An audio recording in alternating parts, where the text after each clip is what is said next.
우리 앞뒤에 계신 분들 좀 얼굴 한번 보시면서 또 사랑합니다, 축복합니다 하겠습니다. 사랑합니다, 축복합니다.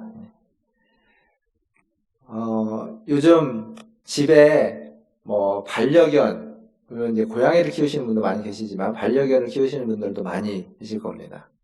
저도 예전에 이제 집에서 강아지를 키워보기도 했는데, 제가 오늘 책을 보다 보니까 책이 그런 내용이 있더라고요. 코카스파니엘이라는 강아지 중에 굉장히 친화력이 뛰어난데, 이 개를 키우던 분이 이제 개를 키우다가 건강검진을 받으러 수의사에게 갔습니다. 그래서 수의사가 건강검진을 이렇게 다 해보고, 이제 이를 보고 이빨을 봤는데, 보고 난 다음에 수의사가 이렇게 얘기했다고 합니다. 이 개는 이빨을 좀 닦아야 될 것 같다고.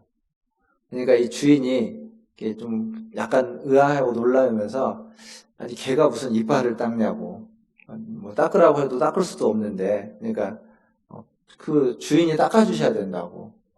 그러니까 주인이 그런 거지. 그 주인이 그런 거죠.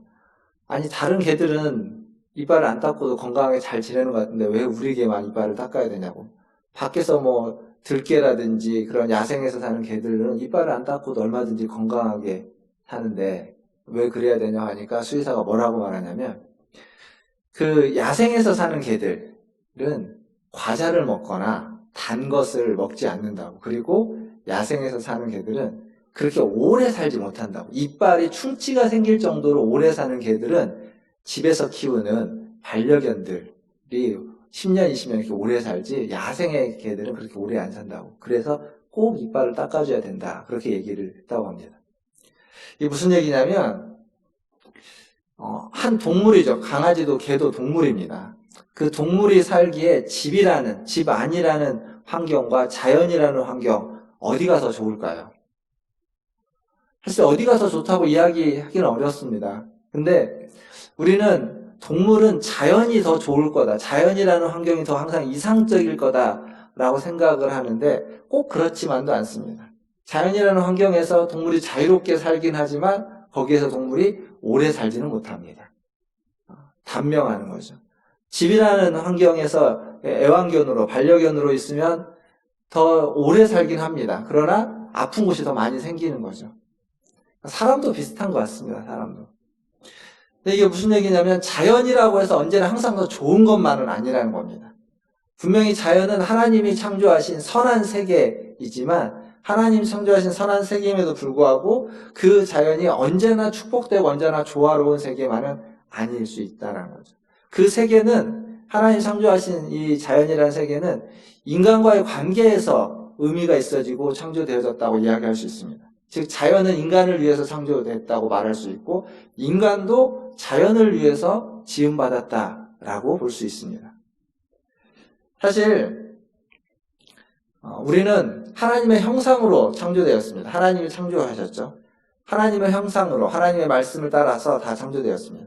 근데 인간에게는 사람이 좀 특별한 점이 있습니다. 어떤 특별한 점이 있냐면, 우리는 엄청난 실수를 했음에도 불구하고 하나님의 사랑을 받고 있는 존재들입니다. 즉 우리는 죄인임에도 불구하고 죄인인 우리를 위해서 하나님이 그리스도를 보내서 우리를 구원받은 그러한 존재가 우리입니다. 그러니까 맨 처음부터 죄를 짓고 난 이유가 아니라 맨 처음부터 사랑을 받았고, 큰 실수, 큰 죄를 지었음에도 불구하고 여전히 사랑받는 존재가 인간입니다. 근데 사랑받는 존재가 인간만 사랑받는다라고 말할 수 없습니다. 아니, 말할 수 없는 게 아니라 그렇지 않습니다. 사람만이 아니라 세상도, 자연 만물도 하나님의 사랑을 받는 존재입니다. 하나님이 사랑하는 대상이고 하나님이 보존하고 지키는 곳이 바로 자연이고 세상이라는 겁니다. 그러니까 창조세계 안에 모든 것들이 다 하나님의 사랑을 받고 있다라고 말할 수 있습니다. 바울 서신 로마서에서 뭐라고 말하냐면, 피조물들이 하나님의 아들들이 나타나는 것을 고대하고 있다, 기대하고 있다라고 이야기합니다. 이 자연이라는 모든 피조물도 다 하나님의 구원을 기다리고 고대하고 있고, 그리고 그 구원이 인간에게 먼저 주어져 있고 인간을 통해서 자연 만물에게도 펼쳐가는, 다른 말로 바꾸면 인간이 죄인임에도 하나님이 사랑했던 것처럼 자연 만물이 왜곡됐음에도 불구하고 하나님은 사랑하고 있다라고 말할 수 있습니다. 그러니까 세상이라는 것은 뭐냐면 하나님의 사랑을 받는 곳입니다. 사실 우리는 신앙생활을 하면서 가장 많이 들었던 표현이 뭐냐면 세상을 사랑하지 말라였을 겁니다. 아니신가요? 우리 그런 말 많이 들었습니다. 세상을 사랑하지 말아라. 세상을 사랑하는 것은 하나님을 사랑하는 것이 아니다 라는 표현을 굉장히 많이 들었습니다. 세상을 사랑해서는 안 된다. 하나님을 사랑해야 되지. 세상을 따르면 안 된다. 하나님의 법을 따라야 되지. 이런 얘기들을 많이 듣고 신앙생활을 해왔습니다. 만약에 그렇게만 본다면 오늘 설교 제목은 잘못된 제목입니다. 오늘 설교 제목이 뭐죠? 세상을 사랑하는 교회입니다. 만약 그것만이 전부라면 오늘 설교 제목은 이렇게 바꿔야 됩니다. 세상을 미워하는 교회, 혹은 세상을 따르지 않는 교회. 그렇게 설교 제목을 바꿔야만 합니다. 그런데 제가 굳이 세상을 사랑하는 교회라고 설교 제목을 잡은 데는 그만한 이유가 있겠죠. 분명 성경 곳곳에는 세상을 따르지 말고 세상을 떠나고 세상에 속하지 않았다는 얘기를 합니다. 세상을 사랑하지 말라는 이야기를 많이 하고 있습니다. 요한일서 2장 15절에 보면 이 세상이나 세상에 있는 것들을 사랑하지 말라라고 얘기하고 있습니다. 누구든지 세상을 사랑하면 하나님의 사랑이 그 안에 있지 아니한다 라고 말해주고 있죠. 요한복음 15장 19절에도 너희는 세상에 속한 자가 아니다 라고 이야기하고 있습니다. 그리고 로마서 12장 2절은 너희가 이 세대를, 이 세상을 본받지 말아라 라고 이야기하고 있습니다. 야고보서 1장 27절도 자기를 지켜 세속, 세상에 물들지 아니하는 것이 중요하다라고 이야기하고 있습니다. 그러니까 다 지금 세상을 사랑하지 말고 세상을 따르지 말고 세상에 속하지 말라라고 이야기하는 구절들입니다.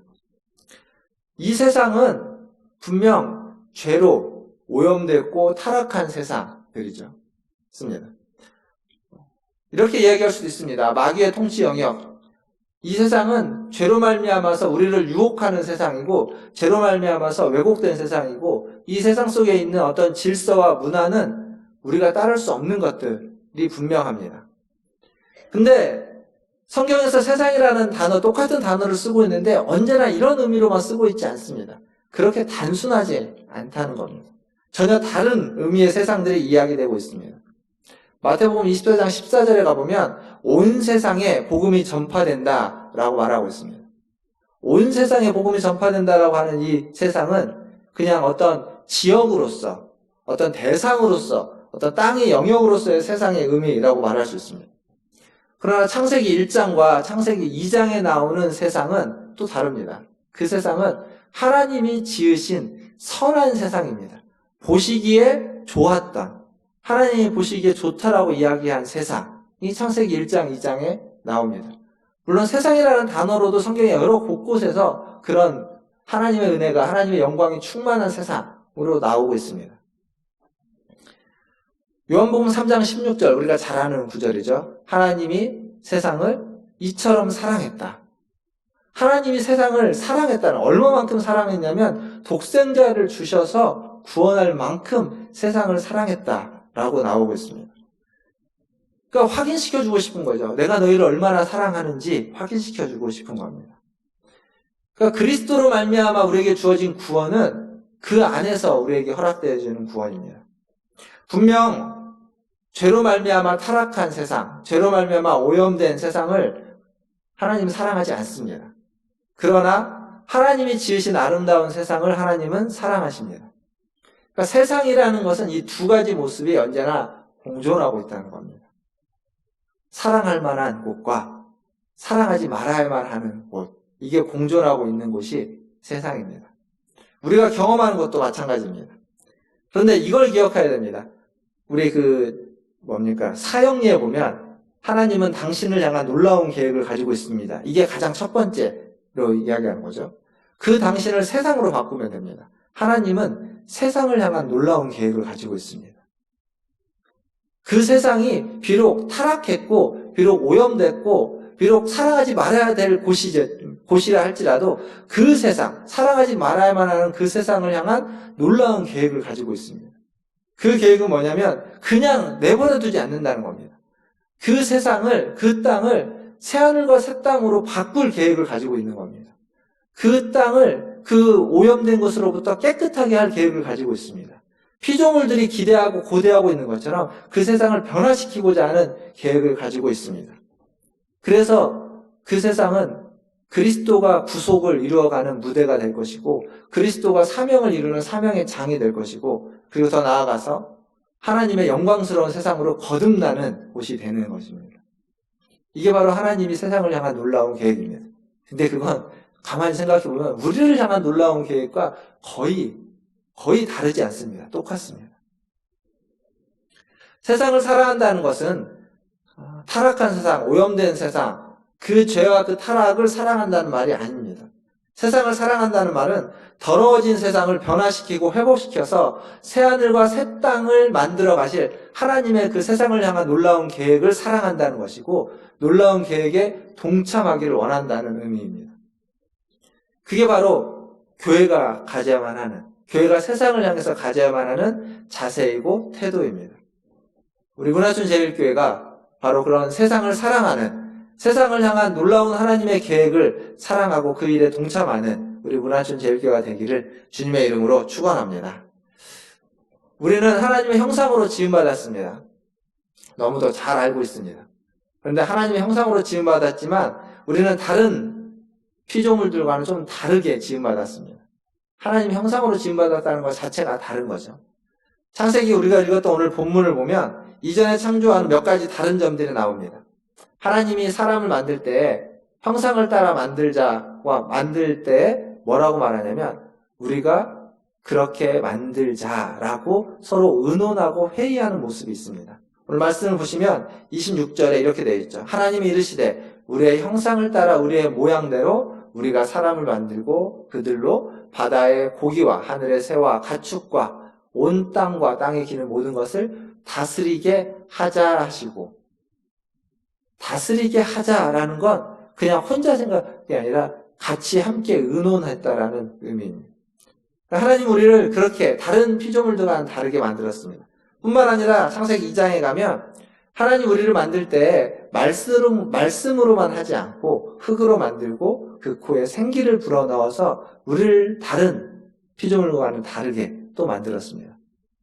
그리고 우리가 오늘 읽었던 본문 26절 그리고 28절 동일하게 나오는 데는 또 하나의 다른 피조물과 다른 하나님의 그 창조의 사역이 있는데, 그건 뭐냐면 하나님이 우리에게 어떤 사명을 주는 겁니다.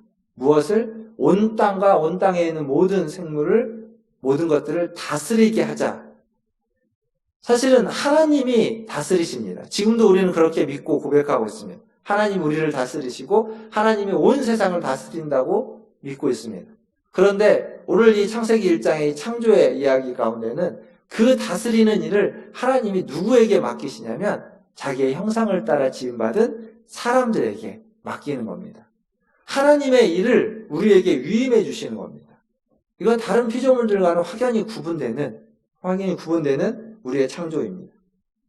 결국 하나님의 형상대로 지음받았다라는 것에 대해서 많은 의미가 있겠지만 오늘 이야기하고 싶은 것은 하나님의 형상대로 지음받은 이유와 목적은 세상을 다스리기 위한 겁니다.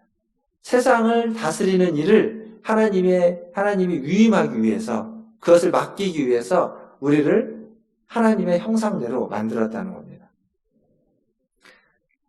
어떤 우리가 작은 회사를 경영하거나 사업체 하나를 해도 그 일에 그 재정이라고 하죠. 돈 관리하는 일은 아무에게나 맡기지 않을 겁니다. 믿을 만한 사람, 신뢰할 만한 사람에게 맡기겠죠. 그런데 만약 그 회사를, 그 사업체를 경영을 맡긴다고 하면 경영 자체를 아무에게나 맡기지 않고 아마 그 중에 가장 믿고 가장 신뢰할 만한 사람에게 맡길 겁니다. 아무에게나 우리는 우리의 일을 위임하지 않습니다. 근데 하나님도 마찬가지입니다. 하나님이 사랑하는 세상, 하나님이 놀라운 계획을 가지고 있는 세상을 아무에게나 맡기지 않고 가장 사랑하고 가장 믿을 만한 존재에게 맡기는 겁니다. 그게 하나님의 형상대로 지음받은 사람인 겁니다. 가장 믿고 가장 신뢰할 수 있는 존재. 근데 이 이야기가 그렇게 항상 해피하게 흘러가지만은 않죠. 그렇게 맡겼는데, 그렇게 믿고 신뢰하는 존재로 만들어 놓고 그렇게 믿고 신뢰하기 때문에 맡겼는데 이 일은 비극으로 갑니다. 우리에게 주어진 직분이라고 하는 것, 사명이라고 하는 것이 그만큼 귀한 것인데 사람은 그것을 내동댕이 쳐버리는 거죠. 그게 죄입니다. 그 귀한 사명과 그 귀한 직분을 버려버리는 겁니다. 전폭적인 신뢰를 내던져버리는 것이 죄입니다. 그러나 이 이야기는 그 죄에서 또 끝나지 않는 거죠. 그러한 죄에도 불구하고 하나님이 이 문제를 해결해 주시는 것, 그게 구원 아니겠습니까? 그러니까 구원을 통해서 이야기하는 겁니다. 바울은 구원을 통해서 뭐라고 이야기하냐면 하나님의 형상이 회복됐다라고 이야기하는 거죠. 구원받은 새 사람은 하나님의 형상이 회복된 사람이다 라고 이야기하는 겁니다. 즉 다른 말로 바꾸면 창세기의 이야기, 앞에 했던 이야기로 바꿔보면 하나님이 처음 맡겨주셨던 하나님의 형상대로 우리를 창조하시고 만드셔서 처음 맡겨주셨던 그 사명을 이제 감당할 수 있도록 회복시켰다라는 겁니다. 그게 구원인 겁니다. 새 사람이 되어서 하나님의 형상이 다시 회복되는 것, 그것은 처음 맡겨주신 그 일, 하나님이 사랑하는 세상을 다스리고 하나님이 사랑하는 세상을 돌보라는 의미인 겁니다. 그런 목적이 있는 거죠. 우리는 어떻게 세상을 다스리고 어떻게 세상을 돌볼 수 있을까요? 사실 세상을 다스리고 돌보는 일은 오늘 우리가 읽었던 본문의 28절에 생육하고 번성하여 땅에 충만하라, 땅을 정복하라, 땅에 움직이는 모든 생물을 다스리라 라고 하는 이 말씀, 이것을 문화명령이라고 합니다. 문화명령. 이 문화명령이라고 하는 말씀을 좀 생각해 볼 수 있습니다. 하나님은 하나님의 형상을 따라 사람을 만들고 사람에게 이 세상을 다스리라고 하는 문화명령을 주었습니다. 근데 이 문화명령을 타락하기 이전에 주어졌죠. 지금 우리가 읽었던 본문은 타락하기 이전에 주어졌습니다. 그런데 타락한 이후에도 또 똑같이 줍니다. 그게 어디에 나오냐면 노아의 홍수에 나옵니다. 노아의 홍수 사건이 있고 난 후에, 그건 타락함으로 말미암아서 하나님이 심판한 사건이죠. 타락 이후에 주어진 사건입니다. 그때에도 노아에게 이것과 같은 반복되는 이야기를 합니다. 그리고 이 말씀은 결국 어디로 이어지냐면 마태복음 28장에 하는 대위임 명령이라고 하는 지상 명령으로 이어집니다.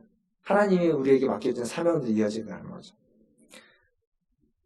근데 그 세상이 여전히 타락 전의 세상도 존재하지만 지금 우리가 경험하고 있는 세상은 타락 이후의 세상, 변질되었고 왜곡되고 오염된 세상입니다. 그래서 문화명령이 주어져 있지만 우리에게 주어진 이 문화명령이 어떻게 변질되냐면 노동은 신성한 것인데 노동이 고통으로 바뀌었고 다스림은 아주 숭고한 것인데 다스림이 권력으로 바뀌어버렸습니다. 사람들은 번성하기 위해서 도시를 세웠고 땅을 정복하기 위해서 높은 탑을 만들었습니다. 그리고 하나님이 주신 잔이라는 그 재료를 가지고 칼과 창을 만들어서 싸웠고, 그리고 하나님 우리에게 주신 어떤 예술적인 그러한 것들을 잘못 사용하여서 교만과 증오와 음란으로 오염시켜버렸습니다. 그러니까 하나님 주신 것들을 오염되어서 현재 우리에게 주어진 모습들입니다. 그러니까 세상을 사랑한다는 것은 결국 그 오염된 것들을 바르게 바꿔간다는 거죠. 그 오염된 것들을 제거해가는 겁니다. 왜곡된 세상을 바르게 만들어가는 겁니다. 즉 오염된 세상 가운데, 오염된 세상의 문화 가운데에서 어떤 대항할 만한 어떤 문화를 만들어가는 거죠. 그것을 대항문화라고 이야기할 수 있습니다. 대항문화.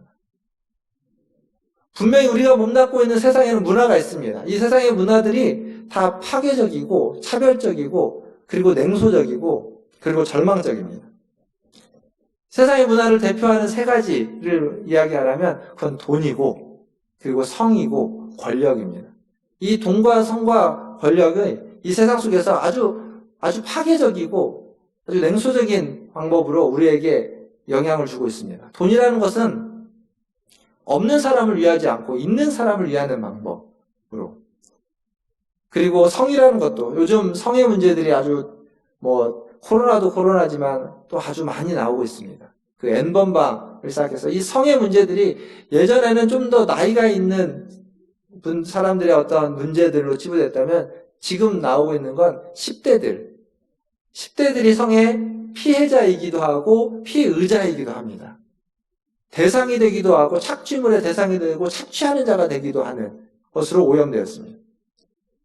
뿐만 아니라 이 권력은, 원래 권력은 사람들을 모아서 평화를 이루어야 합니다. 안정과 평화와 정의를 이루어가기 위해서 주어진 것인데 그게 잘못 사용되어서 권력이 서로 편을 가르게 만들고 그리고 함께하지 못하게 하고 냉소적인 것으로 만들어 가는데 사용되어 버리고 있습니다.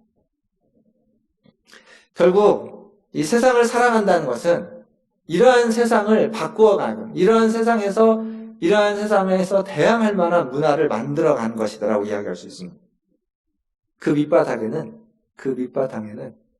이러한 세상의 밑바닥에는 뭐가 있냐면 이기심이 있는데 그 이기심을 극복할 것이 필요합니다. 그래서 우리의 이기심을 무엇으로 바꿔야 되냐면 섬김의 마음으로 바꿔가야 됩니다. 그래서 섬김이라는 것은 굉장히 우리가 많이 들어왔던 얘기인데 그 예수님이 나는 세상을 너희를 섬기러 왔다라고 이야기할 때 그 섬김이 그 시대에는 그렇게 좋은 얘기가 아니었습니다. 신약 시대의 섬김은 그 단어 자체가 갖고 있는 의미는 뭐냐면 식사를 준비하고 그 식사한 것을 다 치우는 일이 그 단어 자체가 가지고 있는 일이었습니다. 섬긴다는 것. 서빙하는 거죠. 서빙하는 겁니다. 근데 당시의 문화에서 식사를 섬기고 식사한 것을 치우는 건 고귀한 귀한 일이 아니라 아주 허드렛 일, 종들이 하는 일, 그리고 조금 더 감정적인 걸 섞어서 표현하면 모멸적이고 수치스러운 일이었습니다. 그 뒤치다거리 하는 일들. 그 시대에는 그렇습니다. 고대 사회에는. 근데 예수님이 나는 섬기는 자로 왔다라고 할 때에는 그 모든 모멸과 수치와 종의 일을 하러 왔고, 그리고 결국 예수님은 우리를 그 자리로 인도하는 겁니다. 우리에게도 그것을 요구하고 그런 자가 돼야 된다라고 말하고 있습니다. 사실 지금 세상은 온통 내가 사랑받기를 원하고 나를 섬겨달라고 요구하는 시대입니다. 이기심이라는 그런 거죠. 내가 사랑받기를 원하고 나를 섬겨주고 내가 존중받기를 원하는 시대에서 지금 예수님이 이야기하고 있는 섬기러 왔다라고 하는 섬김이라는 것은 자기 희생을 요구할 수밖에 없는 겁니다. 그러니까 세상의 문화와 정반대의 것들을 요구하고 있는 겁니다. 그게 세상을 사랑하는 방식이 되는 거죠. 악한 세상에서 우리가 섬긴다라고 이야기하는 것은 선하게 살아야 된다. 다른 사람을 도와줘야 된다라는 것을 어떤 요구하고 도와주는 사람과 도와주지 않는 사람으로 편가르는 것이 아닙니다. 섬긴다는 것은 세상에서 배신을 당하고 뒤통수를 맞을 때에도 그것을 향해서 보복하지 않고 그것을 품어내는, 그것을 용서하고 사랑하는 것. 그러니까 허드렛 일을 하고 종의 자세로서 살아가는 겁니다. 요즘 이제 새벽 예배가로 모이지 않기 때문에 새벽 묵상 말씀을 내가 영상을 촬영해서 함께 이제 공유를 하고 있는데, 고린도전서의 말씀을 지금 계속 묵상하고 있죠. 고린도전서에서 이제 부활에 관한 이야기가 15장에 계속 나옵니다. 근데 그 부활에 관한 이야기를 같이 나누면서 부활의 소망을 가지고 살아간다는 건 뭐냐면, 부활의 소망을 가지고 살아간다는 건 그냥 내세만을 소망하고 현세를 아무 의미 없이 가치 없이 살아가는 것이 아니라 내세를 소망하기 때문에 이 현세의 삶을 더 바르고 더 정결하고 더 가치 있게 살아가는 것이다 라고 이야기한 적이 있습니다.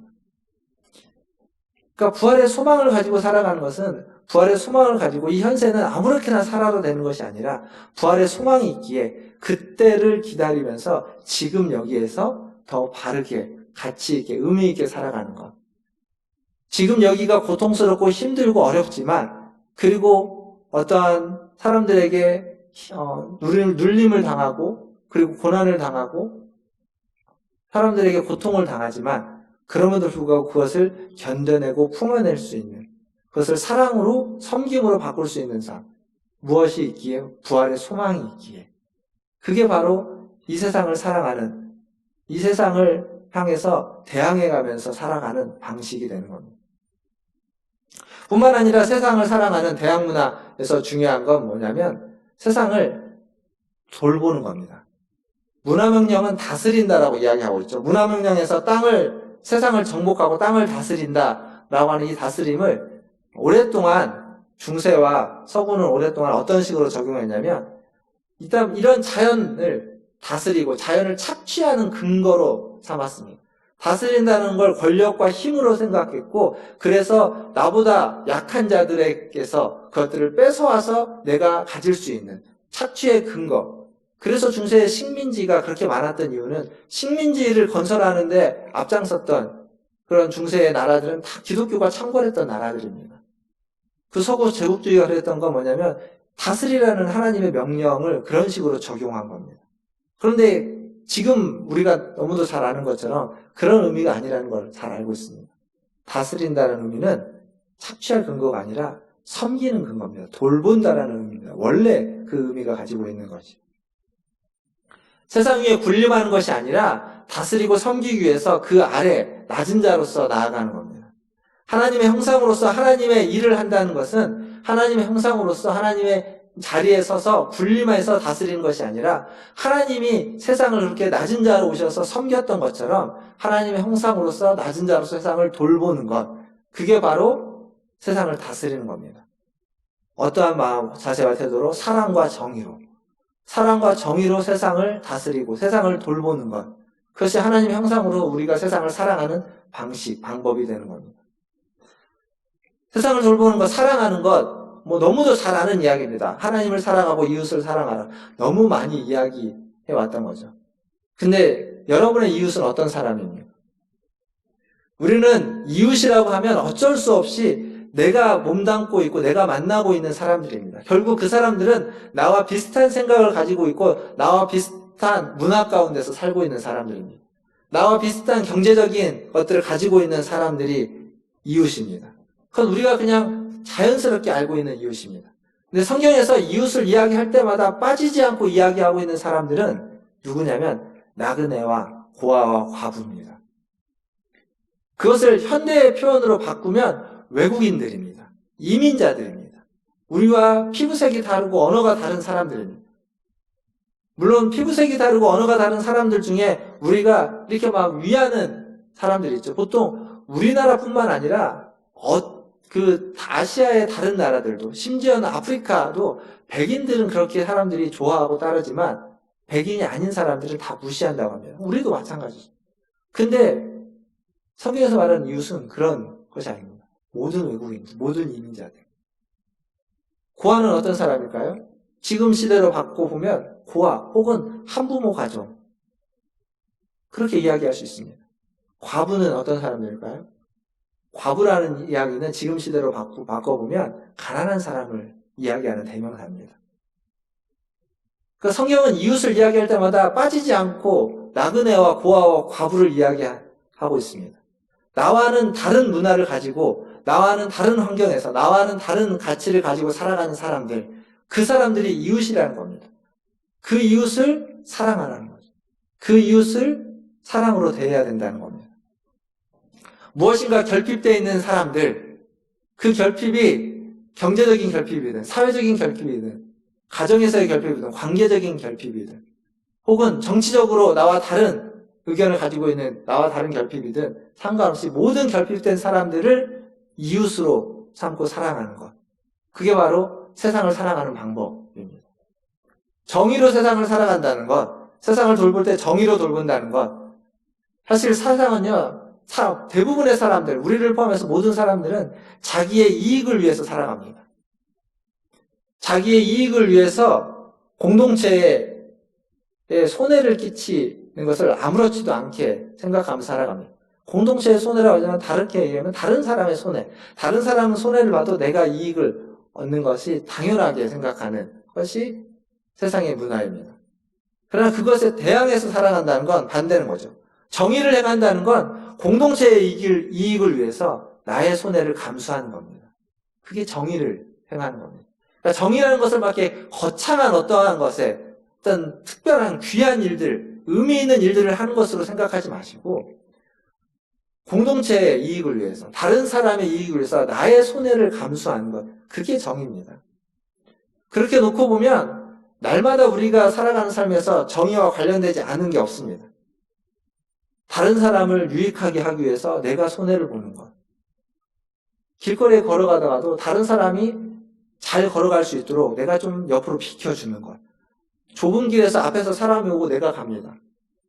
나도 가고 그 사람이 가다가 보면 부딪힐 수도 있고 좁으니까 좀 답답할 수 있는데 저 사람이 잘 지나갈 수 있도록 내가 옆에서 좀 기다려주고 비켜서 주는 것.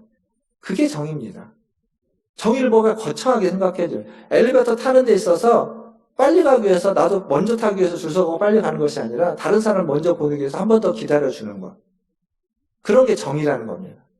그러한 삶을 살아가는 것이 세상을 사랑하는 방식이고 하나님이 원하시는 세상을 돌보는 방식, 방법이라는 겁니다. 말씀을 좀 정리하겠습니다. 몸에 상처가 나면 그 상처가 쉽게 아물기도 하지만 때로는 그 상처가 덧나기도 하죠. 덧날 때 그 상처에 뭐가 생기냐면 고름 같은 게 생기기도 합니다. 고름. 그 상처에 나는 고름 나본 적 있으십니까? 근데 그 고름이 뭐냐면 그 고름은 우리 몸에 있는 백혈구가 우리 몸에 침투해 있던 나쁜 세균과 싸워서 장렬하게 전사한 흔적입니다. 그러니까 고름이 나쁜 세균을 감싸 안고 죽어버린 겁니다. 그 죽은 흔적이 고름입니다. 농이라고 이야기하는 고름. 백혈구가 죽음으로써 자기의 몸을 희생해서 자기를 희생해서 죽음으로써 우리의 그 세균과 함께 죽음으로써 우리의 건강을 지켜내기 위한 흔적이 고름인 겁니다. 이건 뭐와 같냐면 예수님이 십자가에서 행한 일과 딱 같습니다. 예수님이 십자가에서 죄를 다 짊어지고 우리를 살리기 위해서 죄를 다 짊어지고 십자가에서 죽은 겁니다. 그리고 우리를 살리셨습니다. 그런 걸 구원, 대속적 구원이라고 말하죠. 이 구원으로 말미암아 우리는 하나님의 형상으로 회복되었습니다. 그리고 하나님의 교회를 이루었고, 그리고 하나님이 맨 처음에 우리에게 주셨던 사명을 다시 우리에게 부과해 주셨습니다. 세상을 사랑하고 세상을 돌보며 세상을 회복시키라는 사명입니다. 문화를 바꾸어 가라는 사명이죠. 사랑하는 성도 여러분, 세상을 사랑하는 것, 세상을 돌보는 것 쉽지만은 않은 일이겠지만 그렇다고 그렇게 어렵고 큰 일도 아닙니다. 온 세상이 자기를 알아주고 자기를 사랑해달라고 할 때 그런 이기심이 판치는 세상에서 다른 사람을 자기를 부인하고 다른 사람을 사랑하고 다른 사람을 용서하고 다른 사람을 품어주는 것, 세상을 사랑하는 겁니다. 뿐만 아니라 이웃 위에 굴림해서 자기의 이익을 추구하고 내가 먼저라고 생각하는 세상 속에서 기꺼이 손해를 감수하고 기꺼이 한 발짝 뒤로 물러나주고 기꺼이 내가 가진 것들을 양보해 줄 수 있는 것, 그게 바로 사랑과 정의로 세상을 돌보고 섬기는, 세상을 사랑하는 방식입니다. 우리 문화촌 제일교회 모든 성도 여러분, 우리 교회가 그런 교회 되기를 바랍니다. 그리고 저와 여러분, 우리 모두가 그런 사람이 되기를 바랍니다. 백혈구와 같이 예수님의 대속적인 죽음으로 말미암아서 구원받은 자이기에 똑같이 예수님처럼 섬기는 자로, 세상을 사랑하고 세상을 섬기는 자로, 세상을 위해서 자기의 것들을 희생할 수 있는 자로, 사랑과 정의로 세상을 돌볼 수 있는 자로 살아가시는 저와 여러분 되기를 주님의 이름으로 축원드립니다. 다 함께 기도하겠습니다.